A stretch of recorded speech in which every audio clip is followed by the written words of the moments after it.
Good morning students. आज हम जो ब्रीच ऑफ कॉन्ट्रैक्ट के केस में जो फर्स्ट रेमेडी है पार्टी के पास या जो एग्रीड पार्टी है उसको पढ़ रहे हैं। ये है सूट फॉर रिसाइसन ऑफ कॉन्ट्रैक्ट, यानी जो अनुबंध को निरस्त करने के लिए वाद प्रस्तुत करने का अधिकार। जब कोई भी पार्टी है अपने प्रॉमिस को पूरा नहीं करती है तो ऐसे में जो भी एग्रीड पार्टी है, पीड़ित पक्षकार है, वो उस कॉन्ट्रैक्ट को निरस्त करने के लिए, कैंसिल करने के लिए कोर्ट के अंदर जो है जो रिक्वेस्ट कर सकता है। ठीक है, उसके लिए सूट फाइल कर सकता है, वाद प्रस्तुत कर सकता है। तो यहाँ पर हमें समझना है कि कब ऐसी कौन कौन सी परिस्थितियाँ हैं जिसमें कोर्ट है किसी भी कॉन्ट्रैक्ट को कैंसिल या उसको रिसाइसन का आदेश दे सकता है, निरस्त करने का आदेश दे सकता है। और ऐसी कौन सी परिस्थितियां होगी जिसमें कोर्ट किसी भी कॉन्ट्रैक्ट को निरस्त या रिसाइसन का ऑर्डर नहीं दे सकता है। ठीक है, हम इनको अलग अलग प्रकार से पढ़ेंगे। सबसे पहले हम पढ़ेंगे उन परिस्थितियों के बारे में, उन सर्कमस्टांसेस के बारे में जिसमें कोर्ट किसी भी कॉन्ट्रैक्ट के रिसाइसन या उसको निरस्त करने का आदेश दे सकता है। देखते हैं सब। देखिए, व्हेन द कोर्ट में ग्रांट रिसाइसन, ठीक है, यानी कब कोर्ट है किसी भी अनुबंध को या कॉन्ट्रैक्ट को निरस्त करने का आदेश देगा। सबसे पहले है ये दो कंडीशंस आप याद कर लेना। Where the contract is voidable by the plaintiff, ठीक है ना। प्लेंटिफ का मतलब देखिए, यहाँ पर दो पक्षकार होते हैं। एक पक्षकार है प्लेंटिफ, जिसको हम हिंदी में कहते हैं वादी, ठीक है ना, वाद प्रस्तुत करने वाला प्लेंटिफ या वादी कहलाता है। और जो अपने आप को एक प्रकार से डिफेंड करता है, ठीक है ना, जो जिस पर वाद प्रस्तुत किया गया है, जिस पर केस फाइल किया गया है, तो जो व्यक्ति अपने बचाव में, यानी बचाव पक्षकार अपने बचाव में तर्क प्रस्तुत करता है, जो भी प्रयास करता है, उसे हम कहते हैं प्रतिवादी। प्रतिवादी का मतलब क्या होता है इंग्लिश में? डिफेंडेंट, ठीक है ना। एक प्लेंटिफ होता है वाद प्रस्तुत करने वाला, जो केस करता है किसी व्यक्ति पर, उसको हम प्लेंटिफ, और जो केस के अंदर अपना बचाव करता है उसे हम डिफेंडेंट कहते हैं। जो डिफेंडेंट है उसे प्रूव करना होता है कि जो प्लेंटिफ जो बात कह रहा है वो सही नहीं है, ठीक है ना। तो यहाँ पर देखिए दो परिस्थितियां हैं जिसमें कोर्ट है किसी भी कॉन्ट्रैक्ट को निरस्त कर सकता है। फर्स्ट है where the contract is voidable by the plaintiff और एग्रीड पार्टी। यहाँ पर एक एग्जांपल समझते हैं। यदि किसी कॉन्ट्रैक्ट को जो भी एग्रीड पार्टी है या पीड़ित पक्षकार है उसकी इच्छा पर व्यर्थनीय घोषित कर दिया जाता है या वॉइडेबल डिक्लेयर कर दिया जाता है, तो संबंधित पक्षकार है जो एग्रीड पार्टी है वो उस कॉन्ट्रैक्ट को निरस्त करने का मांग कर सकती है और कोर्ट उस कॉन्ट्रैक्ट को निरस्त या कैंसिल कर सकता है। एग्जांपल समझते हैं। यदि कोई कॉन्ट्रैक्ट जो फ्री कंसेंट के आधार पर नहीं किया गया, किसी पक्षकार को एक प्रकार से जबरदस्ती, ठीक है ना, कोअर्सन के आधार पर उसकी सहमति प्राप्त की गई है, उत्पीड़न के आधार पर उसको डराया गया, धमकाया गया, तो वो कोर्ट में जा सकता है और उस कॉन्ट्रैक्ट को एक प्रकार से वॉइडेबल डिक्लेयर करवा सकता है, ठीक है ना। और ऐसे परिस्थिति में क्या है, वॉइडेबल जब डिक्लेयर हो जाता है तो कोर्ट उस कॉन्ट्रैक्ट को कैंसिल कर सकता है, निरस्त कर सकता है। अब दूसरा है where the contract is unlawful for causes not apparent on its face and defendant is more blamed than to the plaintiff।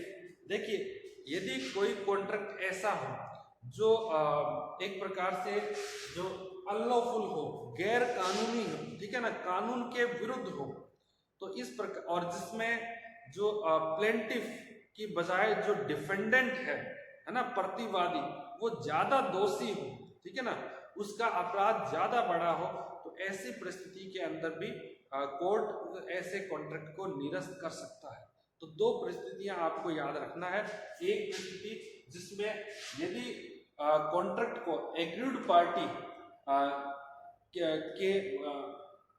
के द्वारा वॉइडेबल जो मान लिया जाता है या वॉइडेबल डिक्लेयर कर दिया जाता है, तो ऐसी परिस्थिति में कोर्ट उस कॉन्ट्रैक्ट को निरस्त कर सकता है। और दूसरा क्या होगा, जहां पर कोई कॉन्ट्रैक्ट गैर कानूनी हो, अनलॉफुल हो, और इस प्रकार के कॉन्ट्रैक्ट में जो वादी की तुलना में जो प्रतिवादी है यानी डिफेंडेंट, ठीक है, वो ज्यादा दोषी हो, ठीक है, तो उसका दोष ज्यादा बड़ा हो, तो ऐसी परिस्थिति के अंदर भी कोर्ट उस कॉन्ट्रैक्ट को रिसाइंड कर सकता है, निरस्त कर सकता है, या हम इजी टर्म में कहें तो उसको कैंसिल कर सकता है।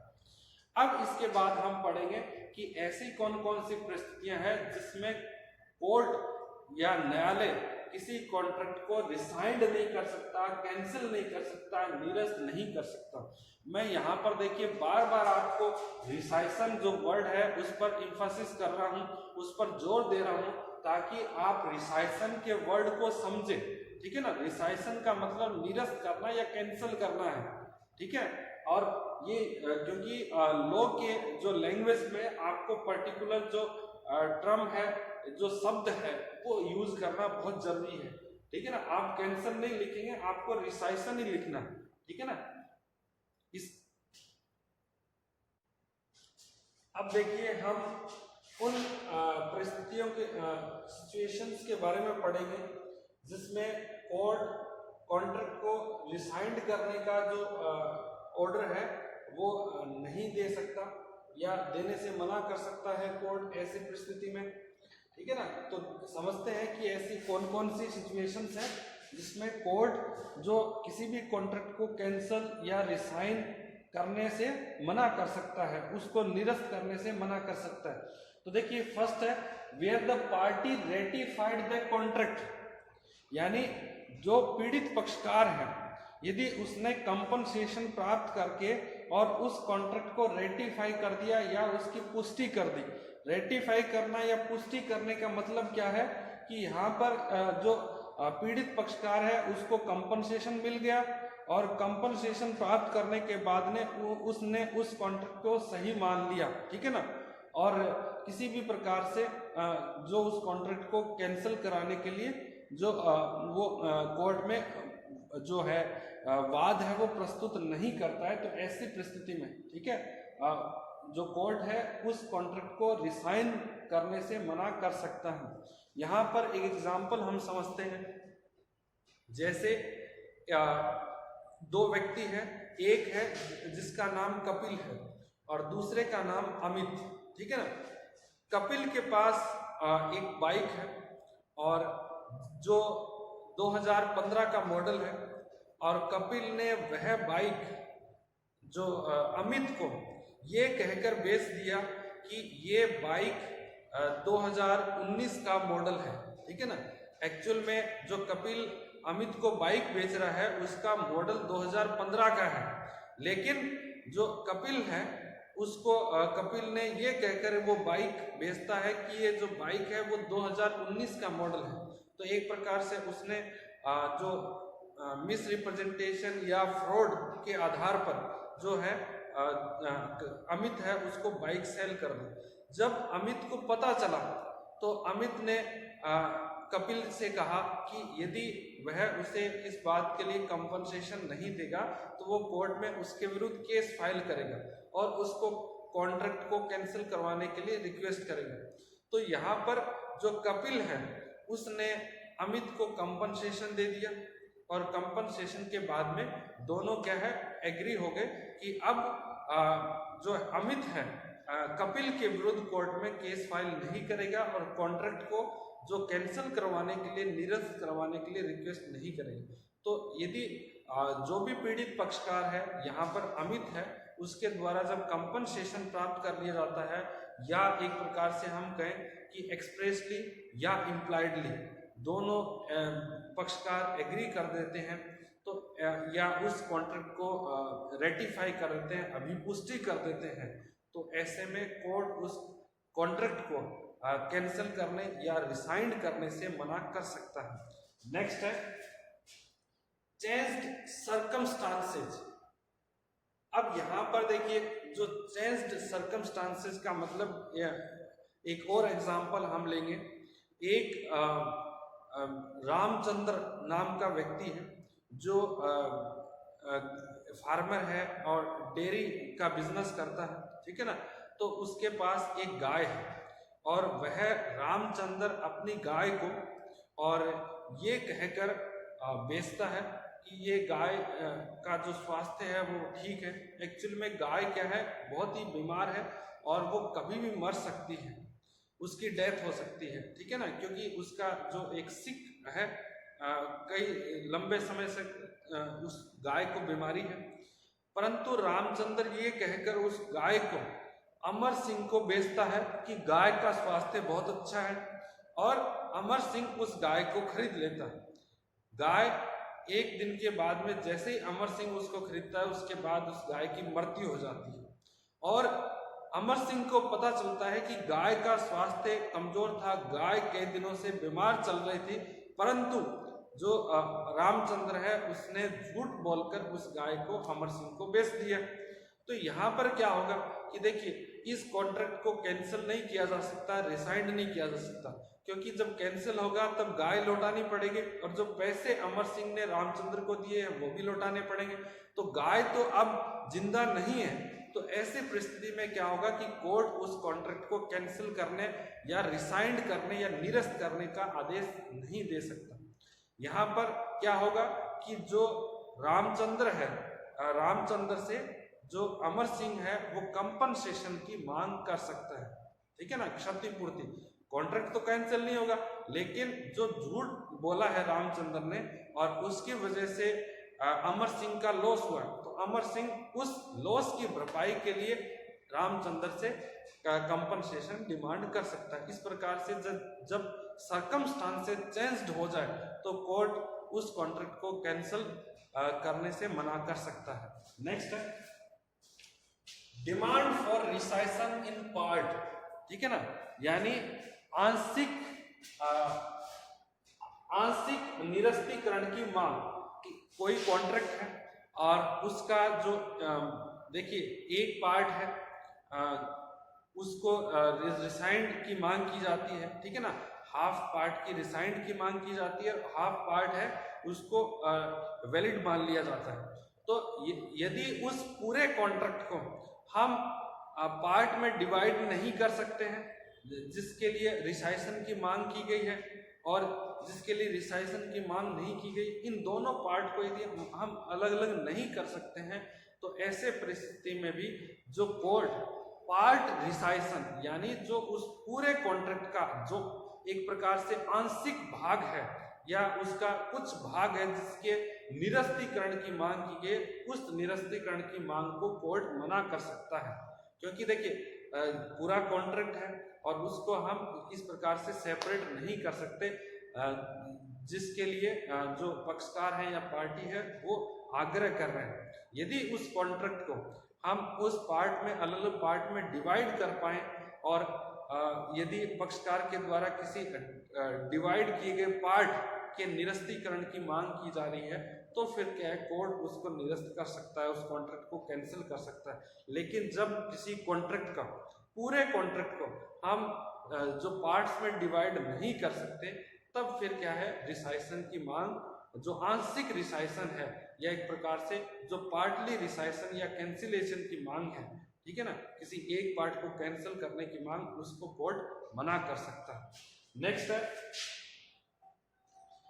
when the third party has acquired certain rights by good faith and by giving certain consideration during the validity of the contract। देखिए, जब किसी कॉन्ट्रैक्ट में थर्ड पार्टी ने कुछ राइट्स एक्वायर कर ली हैं गुड फेथ और वैलिड कंसिडरेशन के आधार पर, तो उस परिस्थिति में भी कोर्ट जो कॉन्ट्रैक्ट हुआ था फर्स्ट और सेकंड पार्टी के मध्य उसको कैंसिल करने से मना कर सकता है, रिसाइंड करने से मना कर सकता है। एक एग्जांपल हम यहाँ पर समझेंगे। एक व्यक्ति है जिसका नाम है विनोद, ठीक है ना, विनोद के पास एक प्लॉट है विनोद के पास एक प्लॉट है और जो अमन है, अमन ने विनोद को डरा के धमका के थ्रेटन करके वो प्लॉट 5 लाख रुपए में खरीद लिया, ठीक है ना। हालांकि वो प्लॉट का जो प्राइस है वो 20 लाख रुपए था। यहाँ पर दो पार्टी, जिसका मैंने आपको नाम बताया था, एक विनोद है और दूसरे का नाम अमन है। अमन ने विनोद को डराया है, धमकाया है और उसका 20 लाख का प्लॉट 5 लाख रुपए में खरीद लिया, ठीक है। ये एक प्रकार से विनोद और अमन के मध्य कॉन्ट्रैक्ट हुआ। अब उस प्लॉट को अमन ने और श्री राम को 20 लाख रुपए में बेच दिया, ठीक है ना।